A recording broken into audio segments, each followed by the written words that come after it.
Well, hey, everybody, welcome to the Seeing Ability podcast, where we're having a conversation about the world of people with disabilities. And that means we're going to be talking to a variety of people. In some cases, it's going to be adults who were that kid growing up with a disability. Other cases, it's going to be parents, and then a lot of different people that support that community, whether it's folks in nonprofit, folks in education, folks in healthcare, or my guests today, folks that are storytellers in this world. So I really think you're going to enjoy meeting them. I know you have a lot of choices when it comes to what you listen to, so thanks for tuning in to Seeing Ability. Harrison, Will, welcome to the podcast. Good to be Thank here. you so much. Yeah, great to have you guys, and I can't wait for folks to learn about what you're doing in terms of telling the story of this journey. But we always like to start out with the fast four because even though we're talking about people with disabilities, we're all people, and we all. So I want to get to know our guests with these four questions. Are you guys ready? Ready, Yeah. ready? Okay, fantastic. We'll go Will first. What favorite food? I'm a big pizza guy, but it's got to Pizza. be good pizza. Okay, good pizza. The note to self, good pizza. Harrison, how about you?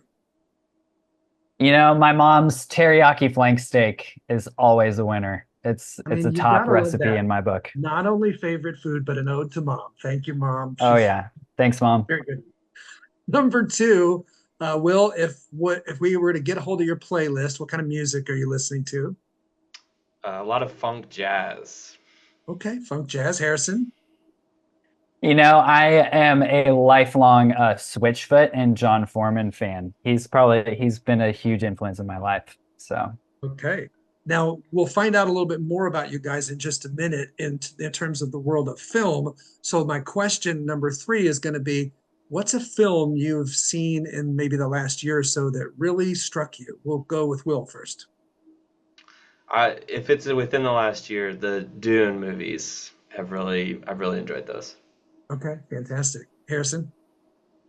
yeah, I mean, the theme with disability, I really loved Peanut Butter Falcon. That movie just had me feeling, I felt like I felt every human emotion and experienced a whole story in that. I thought it was well written and it was so fun. It was great. Yeah, very moving. Okay, last but not least, a bucket list place you have not been to that you'd love as a vacation getaway. Will? The Cinque Terre in Italy. Okay, Harrison. Mm. Having grown up a French speaker, I would love to go to France, go to the south of France and experience the Mediterranean life down there. That would be really fun. Fantastic. Well, again, the Fast Four is brought to us by our friends at Reliable Tech Help. So for all your tech needs, don't hesitate to reach out to them. They're at 502-797-7399. So Harrison, I'll start with you. Tell us about the origin story. I think you guys met in college at Baylor. So tell us about how you guys connected and the partnership with the two of you. Yeah, so Will and I, it was over 10 years ago now. We were at orientation for college, and it was this we met we met at orientation and hit it off really quickly. And given the connection that was established, we were like, man, it would be. I wonder if we can room together. It would be really sweet to put that in as a request. And it was right next to the deadline, but we slipped in the request last minute, and then sure enough, they paired us together, and we ended up being roommates all 4 years. And Will was really sold on video at that point, so we even did some projects together. Yeah, it was a blast. Will So was definitely 4 year roommates. I always think the college roommate experience is such this unique thing of like you take two people, you have them randomly live together in this really tiny space. Will, without sharing too many details, because Harrison has just as many on you, any habits that Harrison had that you had to adjust to? Oh man. Oh no. Um, Probably just having to adjust to listen to Switchfoot nonstop. That's probably the only only adjustment that I had to make. Well, it must not have been too bad because you guys chose to stay roommates for 4 years, so it worked out, Exactly. Yeah, it right? wasn't that bad. Yeah. And Harrison, we Yeah. won't ask you. We won't do the payback on the other side. We'll just keep that to listening to That's switch. good. That's good. So bringing you guys on the podcast, obviously there's a connection to the world of people with disabilities, but our audience doesn't know what that is yet. So tell us about the origin of this project that you guys are working on that I had the lovely chance of getting introduced to you guys and hearing about. And once I did, I said, boy, we need to tell others about what they're up to. Yeah, definitely. So my background, I kind of have an intersection of disability with my older brother. I have a brother who's 8 years older than me and has autism, and he lives at home. Really requires one-to-one care. So there's that experience. Then my formal education and also just kind of experience is in faith and religion with Christianity. So Christianity is a huge influence in this project. I also studied a lot of psychology and human development. And then I have a bit of a background in video production and film. And one day I was like, man, it would be great to kind of intersect all of these together and combine them. And I thought, man, I love documentaries. It would be really sweet to create something that's really exploring how do we make sense of faith and disability, and what does it look like to create spaces of belonging, particularly in churches for people with cognitive disabilities, given that was my experience. Wow. And so I reached out to Will, asked if he wanted to partner up together. He said yes. I started doing research, and then it just felt like door after door after door was opening up, and that started a year ago, and yeah, it's been going really well. Wow, that's fantastic. So I want to talk a little bit more about the projects and some of the insights, but a lot of obviously our parents listening to this podcast are raising kids with differing abilities. And I think a big worry for parents is like, how does it affect the siblings? So I might say, do a little off-road here tangent on your sibling experience.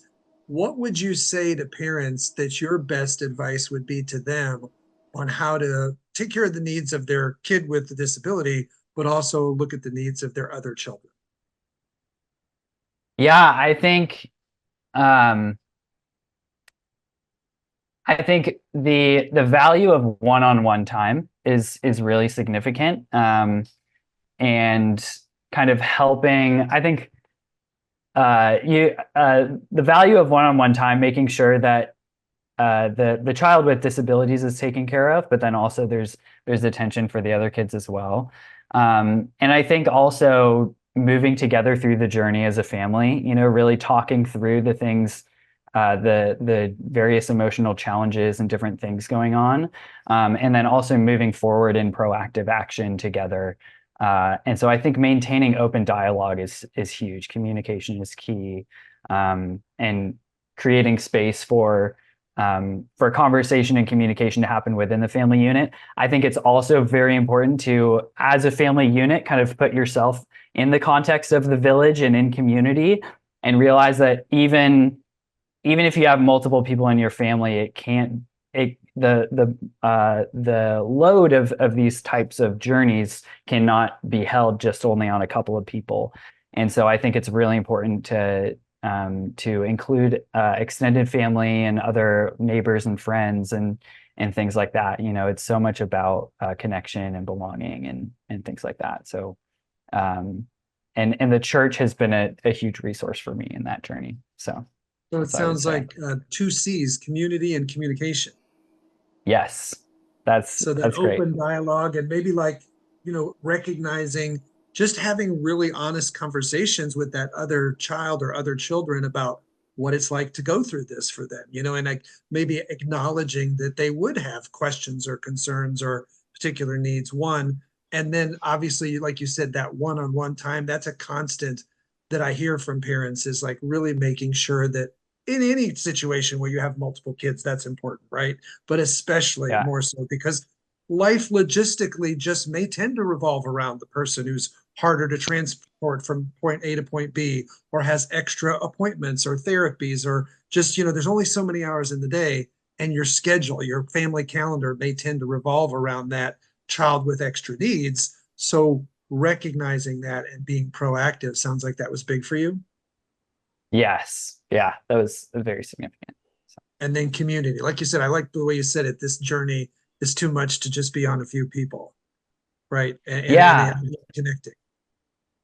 Yeah. And I think that's a very human thing, even just uh, across the entire spectrum of ability, it's like we're always meant to be belonging to one another in broad context. So, And Will, you yeah. had the connection obviously to Harrison and in your skill set and your passion for storytelling, but didn't probably tell us a little bit about whether you did or didn't have much of a context going into this project of the world of people with disabilities, and then how either having it or not having it, what it was like for you to kind of have a window into this world. Yeah, so I would just, for my story growing up, I wasn't really in a community where there were people with special needs. We had, obviously, going through school, you're going to interact with various friends that have special needs. You're going to have class members in your classes. But I didn't have, within my circle of friends, within my circle of family, there wasn't really an interaction with anyone with special needs. And so my introduction to this project was one where it was very much a clean slate. I didn't come in with any past experiences. I could really just observe and see what the world of special needs and what the world of parents and all of that looks like. And seeing it, obviously we can't give away everything that's in film, but like, what are some of your biggest takeaways or biggest things that you were maybe surprised you that you learned? Yeah, when Hap first reached out to me about the project a year ago, I get a lot of project ideas from various collaborators, and sometimes it's a good idea. Sometimes you get various different project ideas that may just seem like it's not going to work. And this was one of those where I felt like it could have the potential for a good story, but I saw a lot of logistical roadblocks. I saw a lot of even just social roadblocks, and even how do you even find a family or a community or an individual who has a cognitive disability to allow you to tell their story. Mm. And so when he first reached out to the project, I said, of course I'm willing to help. Uh, and like he said, a lot of doors opened. And throughout the process of taking little by little steps into this story, into this journey, we were able to connect with this small community of people in Lexington, Kentucky, who really, I would just say that it was a community of people who championed people with special needs. They Mhm. made them VIPs. That's what this particular coffee shop would call their employees, VIPs, and they would make accommodations for them. And it was just this group of people who just decided let's bring people into this world, let's give them opportunities, let's challenge them, let's give them environments where they can grow, and ultimately allow them to develop just as you and I would in challenging environments and in stressful environments. If you're working in a coffee shop, right? Any type of work, you're challenged with stress, and you need to get things out on time and have clean dishes and things like that and welcome people. So getting to walk into this environment where you have a bunch of people, families, caregivers challenging and championing these VIPs that we were interacting with was eye-opening. And I think, like Harrison said, we all ultimately need human connection. We need a community. We need people around us to support us in life. And how much more do those individuals need that? And even in just interacting, it opened my eyes to just feeling a lot of empathy for people around the country, around the world who have a cognitive disability, a extreme physical disability, to be able to feel that sense of a belonging. I think there's a lot of lonely people in that world because it's not an attractive world for people to swarm from around and invest in, right? It takes work. It takes a lot of investment, a lot of emotional time and energy, and but I think seeing this community, seeing the passion that this community had for each other, for uplifting each other, it almost made my heart just yearn for more to see more communities around the United States and around the world champion their fellow community members with special needs. So I think that was the biggest takeaway that I walked away with of, wow, what could the world look like if we had more people, not even parents, not even outside of parents. We would interact with youth pastors and we'd interact with people at the coffee shop, and we interacted with people involved in local government, and to see people wanting to press in and wanting to invest in the community was really eye-opening, and allowed me just to see the possibilities of what communities in the world could look like. Fabulous. Thank you. That's amazing. And one of the joys I have of doing this podcast is bringing in various people who either are personally traveling the journey or supporting those who are. And boy, there's no shortage of those amazing communities. I mean, every single one is amazing in its own way. And I have that same reaction all the time of like, what a different world we would have if everybody acted like this and everybody treated one another with such lack of judgment and such unconditional love and acceptance. So yeah, I, I'm so neat that was an eye opener for you. Yeah, it Harrison, was it was great. go ahead. Harrison, I was going to ask you, without getting into too much, because we still haven't released the documentary. Tell us a little bit about the nuts and bolts of Right. you keep mentioning Lexington. What was the focus that you chose to tell the story of? Yeah, so we have really wanted uh, to really emphasize the idea of belonging, um, and really, yeah, kind of give the film itself is structured around two major components. So one component is like a down to earth, real story kind of reality of, okay, this is what it looks like to for one particular person to have a cognitive disability in the Western world. And so that story revolves around Jay, a gentleman named Jay, who you actually interviewed his mother not too long ago. Everybody should listen to the episode. I listened to it; it's great. But yeah, Shout out to Melanie. yeah, shout out to Melanie. She's a rock star. Um, but yeah, so we wanted to have one kind of down to earth picture, acknowledging that this is one picture and this is one disability on a spectrum, right? So there's still so much more that could be told, but one down to earth story, and then one interview with with somebody more in an academic setting who can kind of take that one particular story that's down to earth and maybe expand the view of it to see it from a higher kind of bird's eye view picture of this is what this is kind of the experience of disability more broadly. Like, okay, the J is one story situated in a broader reality, and we wanted to do this to kind of to help people see and understand and kind of make connections of this is the reality. Raise awareness, right? Of this is the reality for people with disabilities, both in the challenges but also in the beauties, right? And how much of a crucial component of the human experience that this is, and they are fully dignified expressions of the human experience. They're not humans with an asterisk next to them, right? But they're, in Christianity we would say that they're full image bearers. They bear God's image, and um, and really empower people. What creates, I think, the best films are ones that are not just raw entertainment where you sit there for a few hours. Not that our film's going to be a few hours, where this is going to be 15 minutes, but films where the best films are ones that put you back in touch with reality and empower you to live forwards into that reality more fully and more fully alive.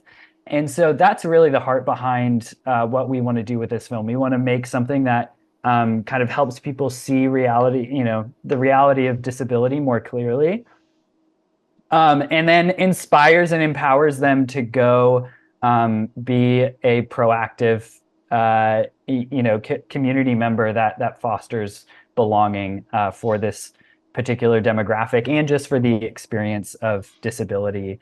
I think the importance of that in terms of belonging, what we really want to hit at is having a bilateral understanding of belonging rather than a unilateral understanding. Whereas unilateral would be, oh, okay, we can throw around the term inclusion of, hey, we neurotypical or fully abled people kind of have this thing going on called society, and let's unilaterally, invite people with disabilities into that reality.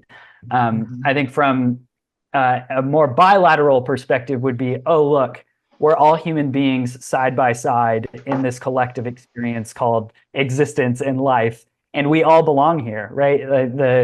The creator of the universe placed us all here, Right. and he decided that we would all be here, and we're all shoulder to shoulder in this experience, and we all belong together in that sense. I don't know if that makes sense, but our faith really informs it. No, it does. If I'm hearing you correctly, it's not like we're inviting people with differing abilities to have a seat at our table.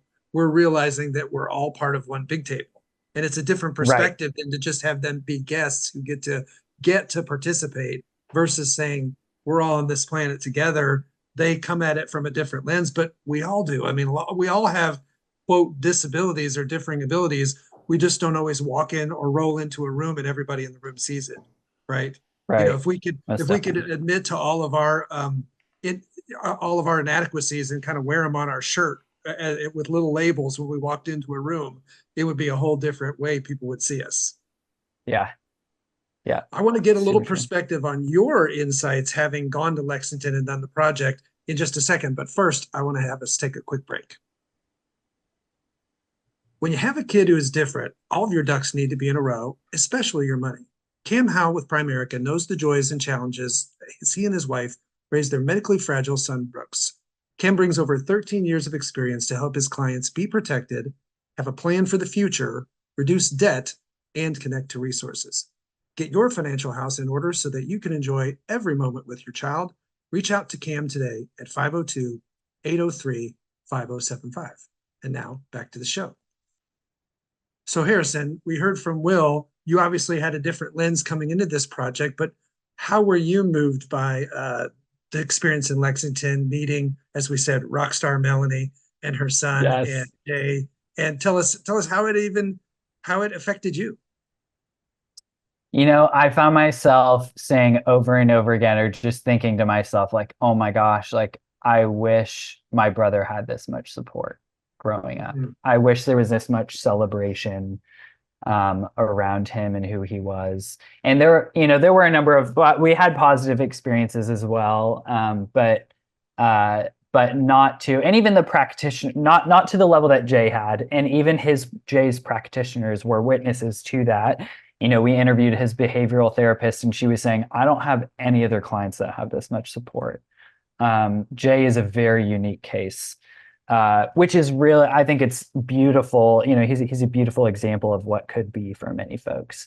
So I found myself really encouraged and inspired by how much support Jay has and the perspective that the people around him have, and just seeing this community really,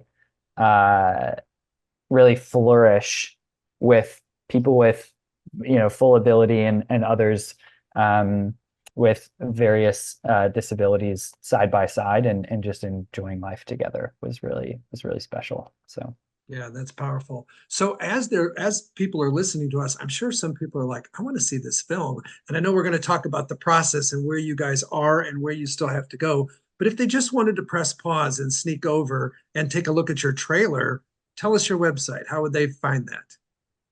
Yes. So our website is www.setapartfilm.com. Set apart, the title is, so the word holy in Christianity actually means set apart. And so it's kind of hitting, it's kind of a duality of, okay, people are set apart. These people are set apart in that they are holy and they're, worthy of being cherished and they're so valuable, but also set apart in the sense of they're often left out and they're often ostracized. So that's kind of the backstory there. But yeah, setapartfilm.com is our website. And there is a link to our YouTube trailer. It's also right on the page. They can check it out there. Okay, fantastic. Not usual that I tell people to stop the podcast and go somewhere else, but they probably want to. So I thought I would, while they're thinking of that in the back of their mind, just go ahead and give it to them. So tell us about this. You've completed the first part, right, which is the Lexington piece and the one story. The second perspective from the academic person with the broader thing, that's still upcoming, correct?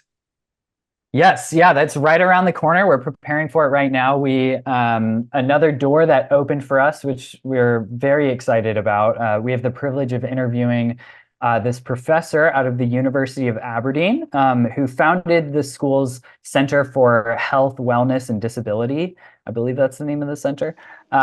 His name is Dr. John Swinton, and he was he was a psychiatric nurse for, 15, 20 years. He was a mental health chaplain. He works in academics and theology of disability. So he's really talking about how does our Christian faith inform our understanding of disability at a high level, but also at a very practical level. And he hits that intersection of theory and practice really well. His understanding of theology is very much informed by his experience as a nurse and a chaplain and even his own family. So yeah, we are thrilled to be interviewing him. He's in Scotland, obviously, so we're flying out to Scotland in early December. And yeah, we're gonna interview him about his thoughts and what he has to say about the intersection of faith and disability. Now, if people are listening to this and they're thinking, I really love this project, they can obviously go to the website. You've talked about doors opening. You've had various people want to get behind the project and support you in different ways. Tell us what that can look like for people. Yeah. So, we've had a number of people support us, in our faith communities. We're really grateful for those who pray for us. In terms of, sharing the project around, we are going to make this initial short film freely available on YouTube. And so we really just want people to pass it around and show it in, their congregations if they're churchgoers, or show it to their friends and various connections. So passing it around is a huge thing to do. And then there's also the financial component as well. So we've been, we're self-started. And so we've been, just doing a GoFundMe, raising money to cover travel expenses. So we raised money to go to Lexington, and now we're raising money to go to Scotland as well. So, and there's a donation link on our website if people would like to contribute in that way. A little bit further, a little more cost to go to Scotland than Lexington, Kentucky. Yes, international travel with all of the gear and everything, it's a little bit more. So we're almost halfway there. It's $10,000 total, and I think we're at about 4,500 right now. So, well, people that know my backstory know I was a professional fundraiser for many years, so I'm not afraid to ask for money. So you guys heard it here. If you like what these guys are up to, go to that. Give us that website again. Yes, the website is www.setapartfilm.com. Before I let you guys go, what do you hope are the big outcomes of this project? Like in your dream world, what would happen after this? And also, when is it the plan? What's the timeline for when will it be released? Yes. So at a very practical level, I imagine somebody, I think a beautiful outcome would be somebody watching this film and being like, oh my gosh, my neighbor right down the street or my family member has a disability, or my friend has a disability. I can say hello to them and introduce myself and become friends with them. I can share an activity with them that they enjoy. I can have them over for a meal. I can engage with them on a friendship level. I think people becoming friends with other folks and an increase in community would be a wonderful outcome from this. so that kind of interpersonal goal. I think there's also a component of people helping people understand and accept disability as it falls in their own personal experience too, as as like a secondary thing. Because I mean, one of the realities is, and folks in the disability world mention this all the time, like we're all really temporarily abled.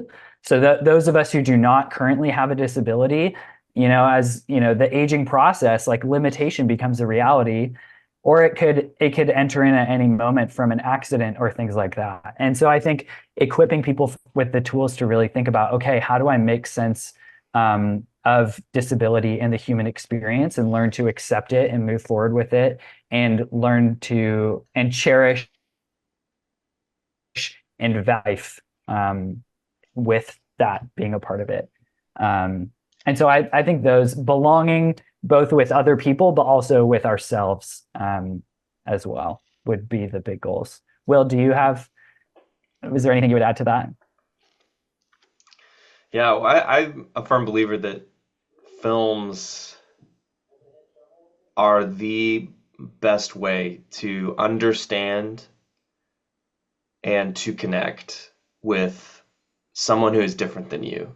I don't think there's another medium that allows you to be ushered into someone else's story, someone else's circumstances, and helps you understand their circumstances a little bit better and connect to them.